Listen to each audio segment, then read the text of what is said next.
ہر انسان کی زندگی کے 3 دن بہت اہم ہوتے ہیں۔ پہلا دن جب بچہ دنیا میں پیدا ہوتا ہے، اس دن شیطان بچے کو مس کرتا ہے، اس لیے بچہ روتا ہے۔ اللہ کرے کہ کوئی نیک بندہ پاس ہو جو ایک کان میں اذان دے، دوسرے میں اقامت کہے اور تحنیک بھی کرے، اس کی برکت زندگی بھر رہتی ہے۔ اور دوسرا اہم دن وہ ہوتا ہے جب انسان اس دنیا سے فوت ہو کے اگلے جہان جاتا ہے۔ اللہ کرے کہ اس وقت بھی کوئی اللہ والا پاس ہو جو ہمیں کلمے کی تلقین کرے تاکہ ہم ایمان کی سلامتی کے ساتھ اس دنیا سے چلے جائیں۔ اور تیسرا اہم دن وہ ہوگا جب ساری مخلوق اللہ کے سامنے کھڑی ہوگی، یوم یقوم الناس لرب العالمین۔ اللہ فرماتے ہیں کہ سارے انسان اپنے رب کے سامنے کھڑے ہوں گے حساب کتاب کے لیے۔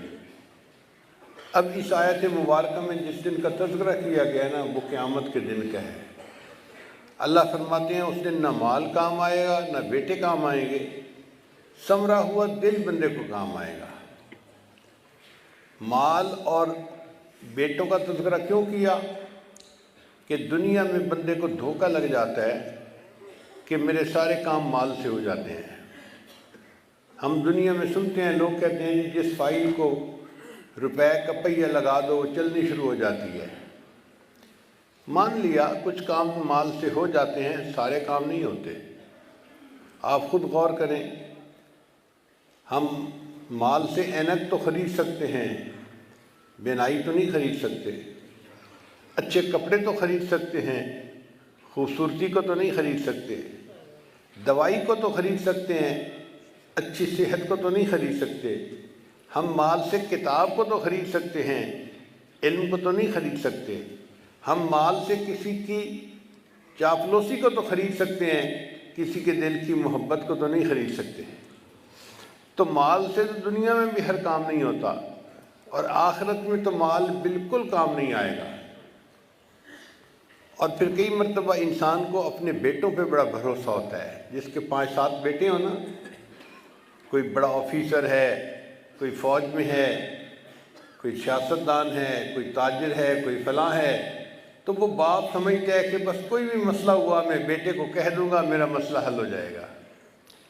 تو اللہ نے فرمایا کہ قیامت کے دن بیٹے بھی کام نہیں آئیں گے۔ تو سوال پیدا ہوتا ہے کہ یا اللہ پھر کیا کام آئے گا؟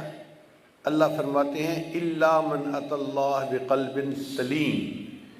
جو بندہ میرے پاس ثمرہ ہوا دل لایا، وہ دل اسے کام آئے گا۔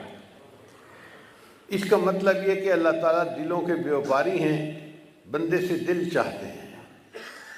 حدیث پاک میں آتا ہے ان اللہ لا ينظر الى صورکم، بے شک اللہ تعالیٰ نہیں دیکھتے تمہاری شکل و صورتوں کو، ولا الى اموالکم، اور اللہ نہیں دیکھتے تمہارے مال پیسے کو، ولیکن ینظر الی قلوبکم واعمالکم، اللہ دیکھتے ہیں تمہارے دلوں کو اور تمہارے اعمال کو۔ اب دیکھیں کہ جو چہرہ لوگ دیکھتے ہیں، صبح اٹھ کے ہم سب سے پہلے اسی کو دھوتے ہیں، صاف کرتے ہیں۔ اور اگر کوئی کہے کہ جی چہرہ دھوئے بغیر باہر چلے جاؤ، ہم کہیں بھئی میلے منہ سے کیسے جائیں لوگوں کے سامنے، برا لگتا ہے۔ بھئی جس چہرے کو لوگ دیکھتے ہیں اس کو سب سے پہلے صاف کرتے ہیں، اور جس دل کو اللہ دیکھتے ہیں اس کو صاف کرنے کی فرصت نہیں ہوتی۔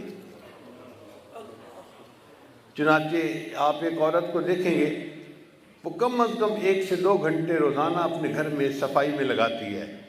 کبھی جھاڑو دے رہی ہے، کبھی ویکیوم کلینر کر رہی ہے، کبھی ڈسٹنگ کر رہی ہے، کبھی فرنیچر صاف، کبھی شیشے صاف، ہر چیز کو چمکا دیتی ہے۔ کوئی بندہ اس سے پوچھے اللہ کی بندی تو نے 2 گھنٹے اتنی مشقت کیوں اٹھائی؟ وہ جواب دے گی جی کہ اگر میرا گھر گندا ہوگا نا تو میرا خامن مجھ سے ناراض ہو جائے گا۔ اگر گھر گندا ہو تو خامن ناراض ہو جاتا ہے۔ یہ انسان کا دل بھی اللہ کا گھر ہے، جب دل گندا ہوتا ہے تو اللہ تعالیٰ بندے سے ناراض ہو جاتے ہیں۔ اس لیے اللہ تعالیٰ چاہتے ہیں میرے بندے تو میرے گھر کو صاف کر دیں۔ حضرت موسیٰ علیہ السلام نے ایک مرتبہ پوچھا یا اللہ آپ رہتے کہاں ہیں؟ تو اللہ تعالیٰ نے فرمایا میں اپنے بندے کے دل میں رہتا ہوں، تو دل میں تو آتا ہے سمجھ میں نہیں آتا، میں جان گیا بس تیری پہچان یہی ہے۔ تو یہ قلب عبداللہ جو ہے یہ عرش اللہ ہے، اللہ کا عرش ہے۔ آپ دیکھیں ہم کعبہ کو جو بیت اللہ کہتے ہیں تو کیا مطلب کہ اللہ تعالیٰ وہاں رہتے ہیں؟ نہیں، اللہ تعالیٰ کی تجلیات ذاتیہ وہاں پر وارد ہوتی ہیں، اس لیے اس کو بیت اللہ کہتے ہیں۔ جب بندہ اپنے دل کو سنوار لیتا ہے تو اللہ تعالیٰ کی وہی تجلیات بندے کے دل پر وارد ہوتی ہیں، یہ بندے کا دل اللہ کا گھر کہلاتا ہے۔